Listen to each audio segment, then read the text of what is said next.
But what are you saying about the other big stories from the president's visit to France, where he went to seek, foreign investment, and of course to further strengthen bilateral relations between Nigeria and France, to other stories from within Nigeria, the Senate passing the President's tax reform bill, getting it to second reading stage, and to other security stories. Let's get started with a review of your thoughts that we so love to read on this segment as Jeffrey joins me now. Hello again, Jeffrey. So what have you for us? Absolutely. We'll get started with what happened at the Senate, which has to do with the passing of that reform bill. The tax reform bill is quite controversial. Alain Dume was very clear with his position. He even said, I think he voted against it and all of that. His position is that the timing is wrong, a couple of other things, but we also understand you can't throw the baby on the bathwater. But the Senate has done what he has to do. So this is the position of our Senate as far as this bill is concerned. I think I like his expression. He said something about, keeping the baby but throwing away the water. Okay. And by extension, he meant take it back to the National Executive Council, let the governors make their input before it is represented before the Senate. All right, this is what Adamo is saying as far as this is concerned. The bills have generated widespread opposition, especially with regard to VAT, sharing model on derivation, equity, and population. The gray areas need to be deliberated very well, and it requires enough time and serious consultation. And Donald is the next user. Donald says, good news, state governors will know the essence of capital investment. I hope the reform wakes them up. However, I pity those who have promised the new minimum wage for political gain. They need to work harder now to meet up. No free money again. Earn as much as you are worth, I guess he meant to say. So that bill, that controversial part is simply saying, work hard to make your people consume a lot or produce a lot. Either way is gain for you. This is coming from, he calls himself herself, Yoruba World. The North may be greatest beneficiary of this bill in the long run, if only they can look inwards. And there's more, Jeffrey. You have this next one, right? A Lucky says, for the people who don't understand why the tax reform is important, I urge you to do your research. The tax reform bill suggests government should only tax business profit, not losses. Full tax-free, except expensive commodities that an average man will think twice before buying. That's quite funny. Yeah, a lot of skepticism. Absolutely. On to the next talking point now, Jeffrey. Yes, the one that has to do with Emmanuel Macron. Emmanuel Macron, the president of France, had served as an intern at the French embassy in Nigeria when he was a young man, and he used to really visit the shrine, the Fela shrine, and he learned down to speak Pidgin. So, appreciating the visit of our president, he expressed himself in Pidgin, on X, and the president also responded with that gesture. So it was an exchange of Pidgin on Twitter. Let's hear some of the Pidgin, Jeffrey, right? Oh. Now, big honor for France, dear President, for me to welcome you for this state visit. Jeffrey, as one big partner and friend of today and tomorrow, I wish you could have it. It's still they sweet me well. For Bele. As I remember, say I be young intern for French embassy for Nigeria at that time. That is the French president, Emmanuel Macron. So our president actually now responded to him and said, "Merci beaucoup, President Macron.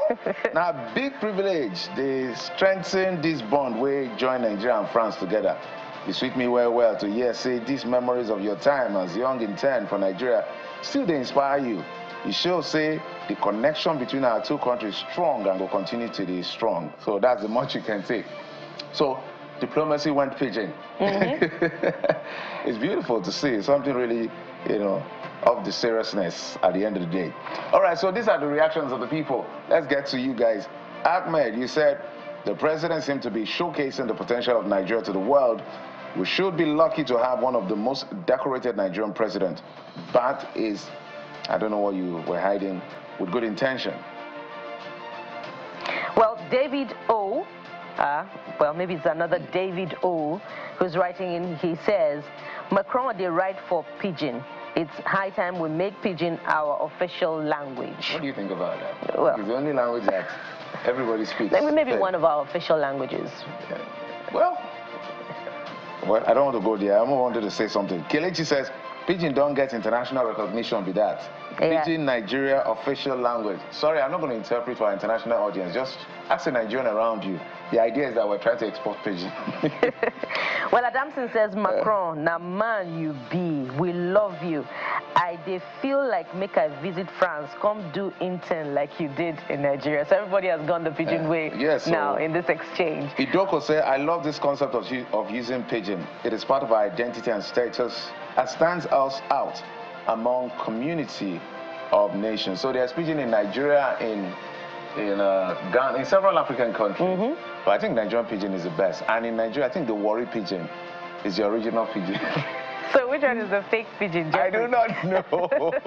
Well, don't let other Pidgin speakers come I love for you Warri now. Pidgin. Because there are other variations of Pidgin in other African countries, that are just as melodious and just as creative in trends and in disposition as well. I used to feel that when I hear Ghanaians speak Pidgin, it's like it's incomplete. Sorry, my Ghanaian friends. Akwaba. Still welcome me, I'm your brother. And there are Cameroonian Pidgin English speakers as well. If you hear their Pidgin, it's quite melodious. Okay. All right, so let's go to the next talking point. Abuja residents to enjoy free CNG bus rides in the state now till January the 6th in specific areas: Eagle Square, Berger, Area 1, Maraba, Zuba. And Adex Smith is the first writer who says, good one, replicate this in Lagos and Ibadan with Abeokuta ASAP. Daniel said this is a good development, but the year winding down and most offices going on holiday, I hope it will be extended to January.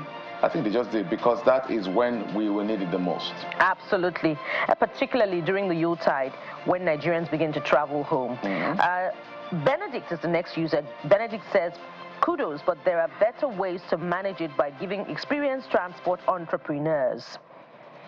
Okay, I hope we have more time. Let's talk about Nigeria dropping, record drop in this ranking of FIFA. NLC Norwegian said top break for the Super Eagles, but there's always room for a comeback. And Aloba, okay, we've taken Aloba. This is CG. Yeah. This is for, that's CG now. For the Super Eagles dropping in ranking from 36, I think, to 44. It says no surprises here. That home loss to the 24th ranked Rwanda was always going to have consequences. So I think that's the much we can take on this one. Yeah. Because I'm not happy to see that our dear Super Eagles are dropping in ranking, but let's hope that as the qualifiers for the World Cup starts next year, we will improve and get better, because we have a lot on our hands. We have the Africa Cup of Nations, and we have the World Cup, and we have to put these guys together. Sometimes even get new guys to come in and spur the team. The hungry guys, the guys who haven't seen these international games. That's how what's his name? Clemens Westall discovered some of the great guys we call legends now in the Super Eagles. So maybe we need to go back to that playbook, as we appreciate the ones that are playing now. All of the guys that are playing for us now, we appreciate you guys. You guys are doing incredibly well, but it can be better, and it can be better. And that's the task before current technical advisor Austin Eguavon to look at those clubs and fish out those very energetic guys, young ones who have the fire that we need to inject into a new national team, such that we can climb a few more steps higher in the international rankings. Absolutely. So we'll take a quick break now. When we come back, we'll bring you the very first conversation. Amnesty International has released a document and says 24 people were killed, including 2 children, and over 1,000 were arrested. They are making a case so that the government will act. We're having that conversation just after this break. Join us again.